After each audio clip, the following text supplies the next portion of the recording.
कक्षा 9। इतिहास को ऐसे पढ़िए। बुक का ऑडियो सुनिए और उत्तर दीजिए। इतिहास आपका प्रिय विषय बन जाएगा। Lesson 4. औद्योगिक क्रांति, उपनिवेशवाद तथा साम्राज्यवाद। Industrial Revolution, Colonialism and Imperialism. भाग तृतीय। यूरोप महादेश के अन्य देशों में इंग्लैंड की तुलना में औद्योगिक क्रांति का प्रसार। औद्योगिक क्रांति का सूत्रपात तो इंग्लैंड में हुआ था और बाद में उसका प्रसार 19वीं सदी के तीसरे दशक के बाद से यूरोप के अन्य देशों में तेजी से हुआ। 1. बेल्जियम प्रथम देश था जहां इंग्लैंड के बाद औद्योगिक क्रांति दृष्टिगोचर हुई। 1834 ईस्वी में वहां रेल निर्माण प्रारंभ हुआ। 1844 ईस्वी तक समस्त बेल्जियम में रेलवे लाइन स्थापित हो गई। बेल्जियम हुई ने लोहे तथा ऊनी वस्त्र उत्पादन में प्रगति की। बेल्जियम में कांच उद्योग भी काफी पनपा। 1870 ईस्वी तक बेल्जियम यूरोप का प्रमुख औद्योगिक देश बन गया। 2. फ्रांस का नेपोलियन तृतीय सेंट साइमन के आर्थिक उदारवादी सिद्धांतों से अत्यंत प्रभावित था।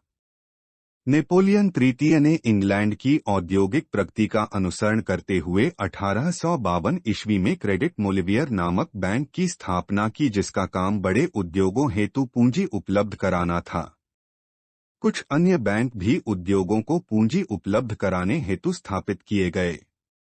फलस्वरूप फ्रांस में रेलों का विस्तार हुआ तथा सड़कों, नहरों, बंदरगाहों एवं संचार साधनों को अधिक उपयोगी बनाया गया। नेपोलियन तृतीय ने अनावश्यक करों को समाप्त किया और यूरोपीय देशों के साथ व्यापारिक संधियां की। 1870 से 1879 ईस्वी तक फ्रांस में उद्योगों के विकास हेतु संरक्षण की नीति अपनाई गई। 3. जर्मनी में 1846 ईस्वी तक औद्योगिक क्रांति का कोई विशेष प्रभाव नहीं पड़ा, परंतु 1850 ईस्वी से 1860 ईस्वी तक दशक जर्मनी में औद्योगिकरण का दशक कहा जाता है। इस काल में कोयला व लोहे के उत्पादन में वृद्धि हुई। अतः कल कारखानों की स्थापना एवं रेल लाइन के निर्माण का कार्य तेजी से आरंभ हुआ। सैनिक साजसामान व अस्त्र-शस्त्र के भारी कारखाने जर्मनी में खोले गए। बिस्मार्क के समय कृषि क्षेत्र में भी क्रांति हुई। दलदलों को सुखाकर फसलें उगाई जाने लगीं।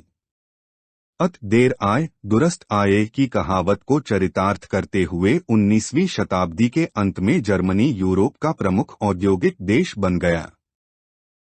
चूंकि रूस एक कृषि प्रधान देश था, वहां 1855 ईस्वी तक उद्योगों की स्थिति ज्यादा अच्छी नहीं थी।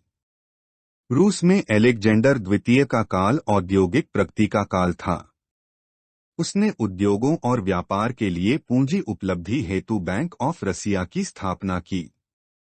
उसके परिणामस्वरूप रेल मार्गों का विस्तार हुआ। सूती वस्त्र उद्योग में प्रगति हुई। 1880 ईस्वी के पश्चात रूस ने फ्रांस व ब्रिटेन के सहयोग से कांच, लोहा व पेट्रोलियम उद्योग का विस्तार किया।